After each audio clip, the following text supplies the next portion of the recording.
E aí, pessoal, vou tentar resumir aqui, certo, um pouco de artrite reumatoide, né, dentro do que é a reumatologia. Eu já fiz um vídeo desse antes, nossa, que letra feia. Eu já fiz um vídeo desse antes, mas ele ficou de certa forma incompleto. Então eu quero te dar alguns dados a mais aqui para tu entender, beleza? Então vamos começar aqui, certo? Só a título de início mesmo, entender sete características gerais. A artrite reumatoide é mais relacionado com mulheres de meia idade. A gente fala meia idade entre 40 e 55 anos, 45 e 55 anos, tá? Que ela vai afetar articulações, né? Articulações essas que têm determinada característica que você pode observar nessa grandiosa imagem aqui, certo? Então você pode já ir aquecendo aí. A ideia é entender que a causa da artrite reumatoide não se sabe. Então ela é idiopática, certo? Ela é idiopática. Ou seja, não se sabe. O que se sabe é que ela tem uma relação genética, tá bom? Relação genética com o que a gente chama de antígeno leucocitário humano, DR4. Tem a presença desse antígeno leucocitário humano DR4 e a paciente tem uma predisposição a uma ativação, certo, do sistema imunológico. E ativando gera autoanticorpos e esses autoanticorpos geram destruição, certo? Porque literalmente aqui destrói e modifica a estrutura das articulações. Beleza? Então, só guarda esse detalhe para você entender, né, que ela é idiopática, a origem genética, tá aqui, ó, o gene relacionado com ele, certo? E que nós estamos dentro da reumatologia aqui, certo? Bom, a apresentação clínica da paciente que cursa com artrite reumatoide geralmente vai ser o quê? Vai ser uma mulher, eu botei o símbolo aí, ó, uma mulher de meia idade. Quando eu falo mulher de meia idade, eu me refiro, certo, a mulheres entre 40 a 55 anos, que, cara, ela tá cursando com dor articular na maioria dos casos. Essa dor articular, ela vai ser simétrica, certo? Simétrica. Ela vai afetar, ela vai poupar articulações distais, ou seja, ela não afeta articulações distais, certo?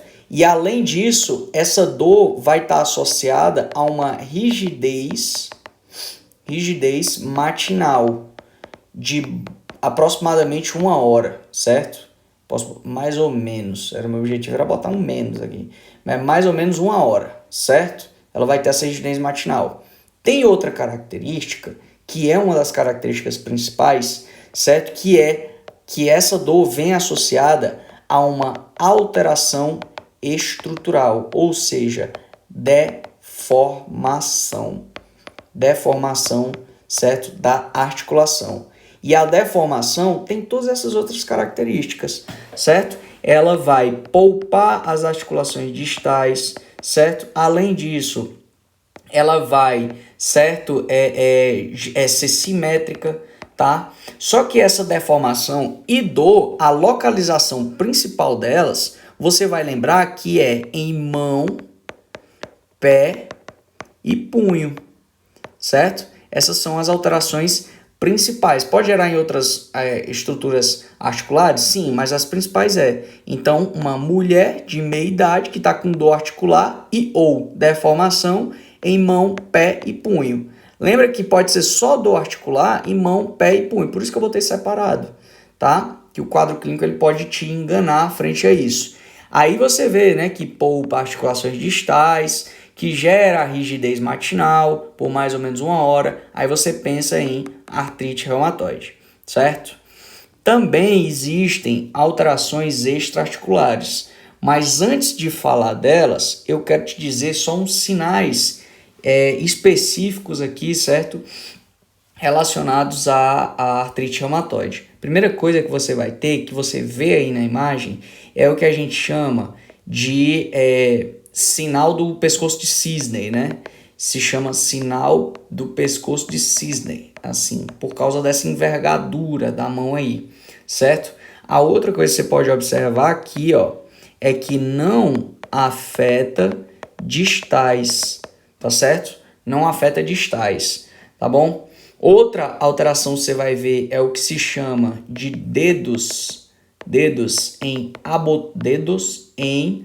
abotoadura, certo? Você pode ver outra alteração aqui, certo? Que é o desvio unar. A gente chama de desvio unar, certo? E aqui a nível do punho, certo? Vai ter o punho em dorso de camelo, assim se chama, certo? Em dorso de camelo. Então guarda esses sinais clínicos aí, tá? Porque é importante saber. Dá uma olhada na imagem, né? E vai observando essas características, tá bom? Das manifestações extraarticulares, você tem que lembrar que pode gerar também, certo? Pericardite, pode gerar nódulos reumatoides, certo? Você pode gerar síndrome de Sjögren, certo? E fica ligado no Sjögren porque ele diminui a especificidade do fator reumatoide pelo fato de que dá presente também no Sjögren, certo? Já vou falar disso. Além disso, a gente pode falar também de derrame pleural, certo? Derrame pleural. Outra alteração que você pode ver é a vasculite, né? Vasculites, aqui também associado, certo? E por último, o que a gente chama de síndrome de Kaplan.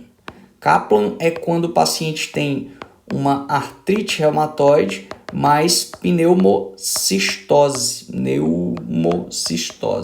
beleza? Alteração pulmonar, em resumo aqui para você entender, tá? Mas geralmente são essas alterações que a gente vai encontrar. Nas doenças reumatológicas, não diferente das outras, né? A gente está na reumatologia, tem critério diagnóstico. E o critério diagnóstico você lembra como SIDA. Você lembra aqui, ó, que a gente lembra de sorologia. Sorologia você vai solicitar o fator reumatoide, que ele tem baixa especificidade, mas ele tem alta sensibilidade, ou seja, ele não é tão específico pelo fato de dar positivo também no Sjögren, certo? E você vai pedir o anti-CCP, que é o antipéptido citrullinado cíclico, certo? Você pede ele e ele tem elevado valor preditivo positivo, né? Porque ele tem elevada sensibilidade e elevada especificidade, certo? Marcadores inflamatórios são o segundo, inflamatórios, aí ó, são segundos, a gente vai ter o VHS, o PCR, VHS é eritrossedimentação, que é proteína reativa.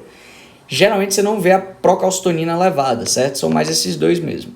Aqui a duração do quadro, certo? De dor, principalmente, ele dura maior a 6 meses, certo? Geralmente, maior a 6 semanas, tá bom? Vai durar aí, tá? Ou seja, 1 mês e meio, mais ou menos. E por último, a artrite, né? A presença de artrite. A presença de artrite, você vai falar todas as características que eu falei anteriormente, né? Mão, pé, punho, certo? Vai avaliar a simetria, vai avaliar a rigidez matinal, vai avaliar se polpa distais, certo? Se polpa distais não afeta as distais e se tem ou não alterações na estrutura, certo? Na estrutura da articulação, beleza? Que são todas aquelas que eu falei anteriormente, tá? Aqui para você ver, ó, certo? Beleza. Para fechar a conduta, primeira coisa que a gente vai fazer, certo? É explicar para a paciente, certo? Você vai explicar que ela tem uma doença reumatoide, que não tem uma cura em específico, mas tem tratamento. E o tratamento pode melhorar a qualidade de vida dela, certo? Você vai ter que agendar consultas de retorno, você vai ter que indicar para a paciente, certo? Que ela vai ter que fazer fisioterapia, tá bom?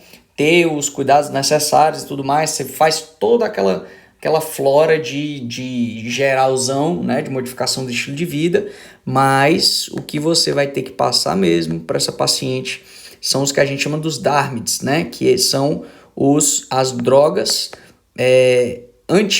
antirreumáticas, né, antirreumáticas, modificadoras da doença, certo? Que é um DARMID. Aí eu tenho o que são os DARMIDs convencionais, que é o principal deles é o metotrexater. Eu te enrolei até aqui para te dizer o seguinte, ó, que o metotrexater é a principal droga modificadora do curso da doença.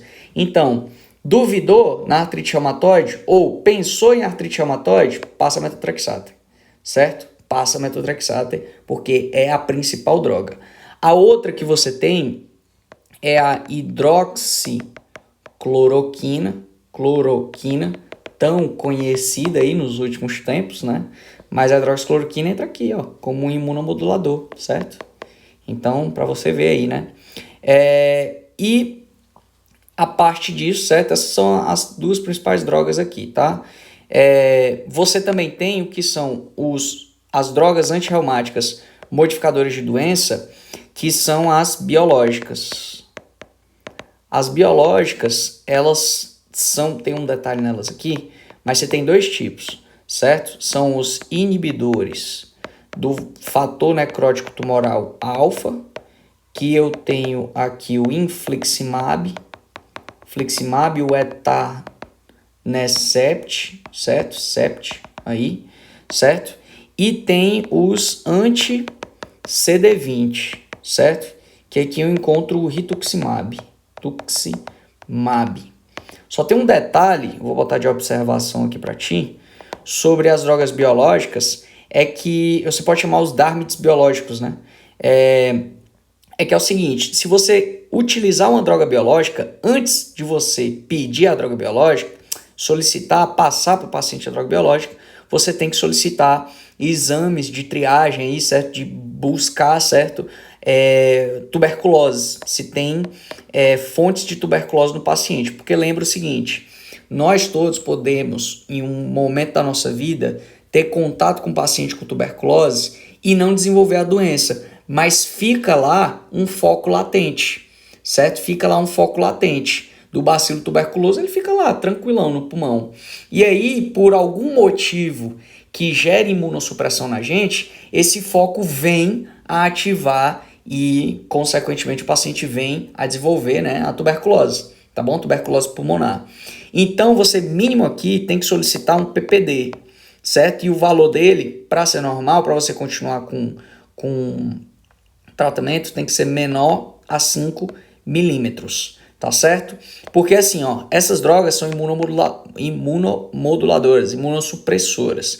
E a imunossupressão que ela gera pode ser tamanha a chegar a reativar um foco desse, certo? Então você solicita, caso tenha esses valores alterados, certo? Você faz o tratamento para tuberculose e posteriormente você faz a administração das drogas, beleza?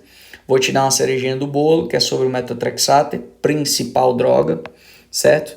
Principal droga relacionada aqui com artrite reumatoide. Então, pensou em artrite reumatoide, pensou em metotrexater, por quê? Porque é uma droga antirreumática modificadora da doença, certo? Ela é a principal. A dose do metotrexater é 7,5 miligramas por semana, certo? Geralmente você usa essas doses aqui, tá bom?